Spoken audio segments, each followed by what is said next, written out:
conversar com a secretária de Francinópolis, Eliane, participando deste evento aqui em Valença, vice-presidenta também da Undime. É um projeto que vem percorrendo o estado do Piauí, levando a educação e dando todo esse suporte à educação piauiense, né, secretária? Sim, sim. É um projeto que ele já existe desde gestões anteriores, né? E aí ele está retornando gradativamente, né? Acho que está controlada essa questão da disseminação do Covid. E a gente fechou aqui com chave de ouro o mês de agosto, trazendo para Valença, que eu acredito que seja a primeira vez aqui em Valença que tem um evento que a Undime trouxe como esse, que é uma caravana, né? Que traz aos secretários formações, capacitações com temas atuais. Hoje, a gente estava assistindo a palestra ali sobre o retorno das aulas presenciais. Paralelamente, está acontecendo as oficinas ali voltadas para a SAEB, português e matemática. E uma caravana como essa, ela ajuda muito o secretário, né, com essa questão da integração. A caravana Undime, né, já percorreu várias cidades em várias regiões, né, várias cidades através dos polos principais. Aí a gente pensou em Valença por ser centralizado, ser um polo, né, e que a gente considera como mãe, né, vamos dizer assim. E aí estamos hoje aqui com a caravana Undime. Como é que está a educação na cidade de Francinópolis?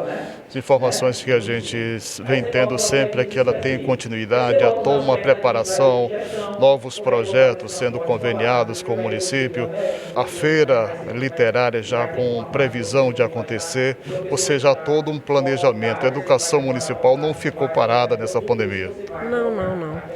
A gente ainda está totalmente remoto, mas trabalhando para a gente voltar de forma gradativa, né, de forma híbrida. Né? O formato desse ensino híbrido, a gente está vendo aí no planejamento agora, né? A ideia é que a gente retorne de forma híbrida agora em setembro. Estamos tentando, né, nos planejando para isso. Enquanto isso, a gente está aí motivando aí a questão do retorno dos projetos, né, voltado para leitura, alfabetização, como projeto Campeões de Leitura, a feira literária, que vai ser virtual, não vai ser presencial. Né?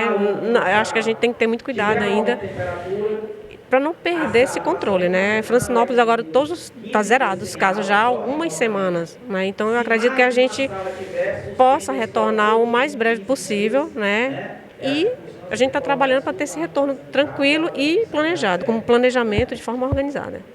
Nesse período, a Secretaria fechou uma parceria com o Instituto Ayrton Senna, uma parceria que é muito desejada por muitas escolas, mas devido à burocracia, são poucos que conseguem, né? Sim, a gente implantou o programa de correção de fluxo em plena pandemia, né, que é um desafio muito grande, porque os próprios profissionais que já estão aí habilitados há mais de 20 anos a trabalhar com essa metodologia do Instituto, que é, vamos dizer assim, a melhor do Brasil, né, referência internacional, conseguimos essa parceria, mas há uma dificuldade muito grande, porque o aluno ele não está na escola ainda, né, então está muito difícil. Então, para o segundo semestre, com as formações, são formações continuadas, elas são semanais, às vezes quinzenais, enfim, tem um aparato, assim, um acompanhamento muito grande da equipe do Instituto, mas que está tendo dificuldade também, né, de executar, porque eles nunca trabalharam nesse formato, à distância, né, e aí a metodologia que a equipe está utilizando agora no segundo semestre é completamente diferente da primeira. Então a gente está trazendo aluno para a escola, a gente está fazendo a avaliação presencial, né, e as profissionais, são todas mulheres, elas estão indo na casa agora sistematicamente. Hoje mesmo tem uma professora indo nas casas e sentando. Ela só sai da casa daquele aluno que está com mais dificuldade quando ela viu que o aluno conseguiu assimilar alguma coisa. Então é realmente assim, um projeto audacioso, diferenciado e que a gente vai colher bons frutos, com certeza, né? Mas enquanto a pandemia perdurar, a gente vai ainda devagar, mas eu acredito que em dezembro a gente tenha bons frutos, né, desse projeto.